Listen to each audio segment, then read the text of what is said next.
বিশ্ব পৰিৱেশ দিৱস। পৰিৱেশৰ বিষয়ে সজাগতা আনিবলৈ এই দিৱস পালন কৰা হয়। গছ আমাৰ পৰম বন্ধু। গছে আমাক বহুত বস্তু দিয়ে। গছে আমাক ফল দিয়ে, গছে আমাক অক্সিজেন দিয়ে, গছে আমাক বাঁহ দিয়ে, গছে আমাক কাঠ দিয়ে। গছে আমাক বহুতো খোৱা বস্তু দিয়ে।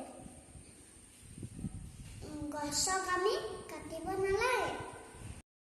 গছ থাকিলেহে মানুহ থাকিব। আমি চবেই